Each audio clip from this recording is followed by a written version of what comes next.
Vader wasn't always aware of his master's grand plans, and this is more evident in the Dark Times comic version. He will inevitably discover something that his master had hid from him for years. It will inevitably come to his childhood and his mother. As Palpatine makes his plans, Vader thinks of his younger days as Anakin with Padme. He waits in silence, but his master is still not forthcoming. Vader was not feeling all too powerful. Coruscant at night, Vader pacing up and down. Sleep was not getting to him. In fact, Vader was thinking of discovering the plans of his master, of eradicating the Separatists and the surviving Jedi. At that late hour, he contacted a general who wanted a link to Commander Vil on New Plimto. It was that clone, together with the rest of the 501st, who told Vader that the battle was over, the Separatist holdout had been destroyed, no survivors, and that was it. But Vader was interested in the human Jedi who was rumored to be leading them. They had found no other signs, and all the rest were dead insurgents. But there was one simple problem with Commander Vil now that the battle was over. What was to become of them now that the fight is done? Their purpose seemed to be aimless, but when Vader tried to dismiss them, Commander Vil told something very interesting to Vader. He told him that a ship is transporting captured Nusurian civilians to the slave market on Orvax 4. The prisoners were mostly females and younglings, so it was decided that they would be sold for profit rather than add to the Imperial workforce. This stunned Vader to his core. Slaves, he thought to himself. Even Commander Vil was still asking for Vader, and he was completely zoned out. He is reminded of little Annie, who wanted to come back to Tatooine and free all the slaves. There was definitely no sleep for Vader this night after he discovered that he was now part of a slave trade, a former slave himself. Indeed, Vader waited for the opportune moment to approach his master, who was sitting idly by on the docks overlooking his ships and troops. The Empire was going strong, so was the slave trade. When Vader approaches, Palpatine welcomes him, and he tells him that his new assignment would be forthcoming. But there is the matter of Murkana, which requires your attention. It involves a Jedi, says Palpatine. But Vader is still silent and looks the other way, being kind of dismissive to Palpatine at this moment. Guilt was eating him up inside. He was turbulent, visibly turbulent at that, moving his head, shifting his vision. And then suddenly it came. "Something troubles you, apprentice?" asked Palpatine, knowing full well that something troubled Vader. Now Vader was forthcoming. "I heard from Commander Vil," says Vader, "on New Plimto." "Ah," says Palpatine. Now he realized what his apprentice was on about. "I should have remembered Anakin Skywalker was a slave, as was his mother." This is indeed the first time that Palpatine, as the Emperor, as his new master, mentions his mother in front of Vader, who was trigger happy to say the least. Not only does he mention the name Anakin and that he was a slave, but he mentions his mother too. It is a very significant moment showing how low Vader had fallen.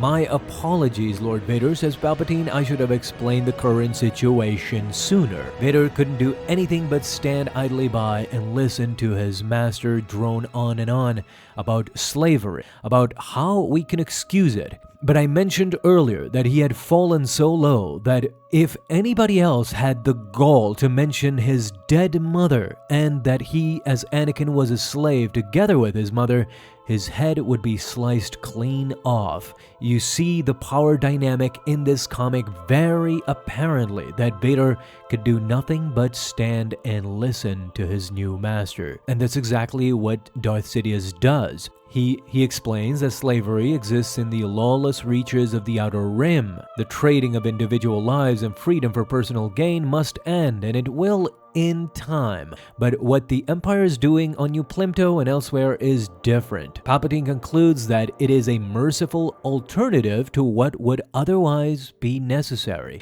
meaning that they would have to eradicate all of them. Vader, again, cannot reply in any way but shrug and listen. "I am certain," says Palpatine, "you understand." Slowly walks away from his apprentice, leaving him to think of his new life, of this never-ending war that is now creating more and more slaves, more and more little Annies and Skywalker. Thus the tragedy of Darth Vader. Even in these Legends comics, you can see how apparent it was, how apparent the power dynamic between these two, and very intentional with a lot of tense situations and tense conversations. Now you see, in Legends this is pretty clear, but the relationship between Vader and Palpatine was immediately transparent. He was the apprentice, the other was the master, and Vader was subordinate to the extreme. However, the difference in canon is that if we, for example, start off with the 2017-18 Darth Vader comics produced by Disney with Marvel, you see that Palpatine kind of slowly ingratiates his apprentice. He is not that dominant Palpatine, and you see Vader sometimes snap or be judgmental, but Palpatine is, of course, much more fluid in his reaction. He is not immediately that authoritative. In canon, it's apparent that after A New Hope 2015 comics, and especially now 2020 onwards with the Darth Vader issues after Empire Strikes Back, you see that with these other timelines 20 years or more later, now you see the relationship completely change. The dynamic is that Palpatine has kind of lost not only faith but patience with his apprentice, and now he is much more authoritative towards Vader than we see in early versions of the comics, in the early years of the Empire. So without a doubt, I know that canon borrowed from Legends a lot, and this is one of those things that is kind of overlooked. We see that characters come back from Legends and a lot of other aspects of it, but in terms of character dynamics, in terms of hierarchy, and how the relationships evolve, those are simply sometimes overlooked, and we see in this instance clearly that it took a lot of time for canon to come to this place where Legends immediately started off. In